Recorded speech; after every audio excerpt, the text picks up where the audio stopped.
Hey, how's it going? Today we're going to go over a build design around a super underrated but very fun exotic rocket launcher, Deathbringer. If you don't know, the exotic perk for this weapon is Dark Deliverance, where your projectiles detonate similar to a Nova Bomb. It is pretty off meta, but it's a very satisfying weapon to use that can actually output a decent amount of damage when combined with the right perks. For this build, I suggest using your favorite auto rifle paired with your favorite special, as these won't be the main source of your DPS. Now going over the mods, the most important are going to be Oppressive Darkness and Argent Ordnance.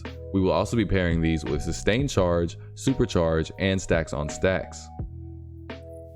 I will also be using Middle Tree Sentinel for the extra void detonation damage, for those extra procs of damage during our grenades. Moving on to the playstyle of the build, multi-kills with your AR will build your stacks of charge with light. From there, when you switch to your rocket launcher, Argent Ordnance will kick in, giving you the buff Godslayer Warheads. Shoot above your target's head, releasing left click when the rockets are directly above. While the projectiles fall, throw a grenade at the target to proc Oppressive Darkness and enjoy the beauty and wisdom of a Warlock Super without having to sacrifice your Titan masculinity. Now, obviously to optimize this, after throwing the first grenade, you want to continue firing above the target. But there's something about chunking a boss's health bar that's just super satisfying.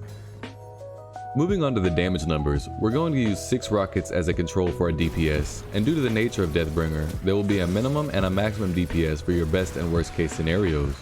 Starting with minimum damage, Deathbringer detonates 7 Void Orbs with a minimum damage of 5,974 per orb. This totals up to 41,818 per rocket with a total damage of 250,908.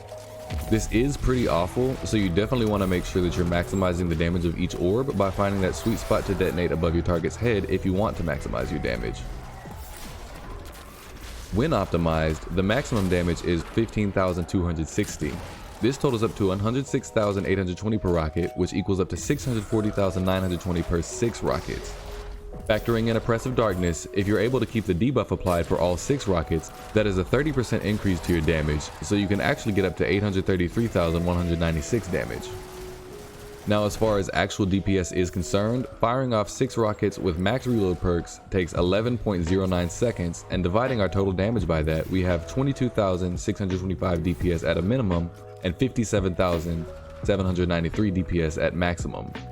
Now this is off meta for a reason, but having a viable option available to change things up will definitely help keep the game interesting as the season goes on. But anyways, I hope you found this video helpful and or interesting, and will give it a try for yourself. This build has a lot of free mod slots so you can customize it for your playstyle or more damage. If you did enjoy, don't forget to leave a like and comment down below if y'all have any quirky off meta builds you'd like me to try out in the future. As always, thanks for watching, keep gaming, and have a great day.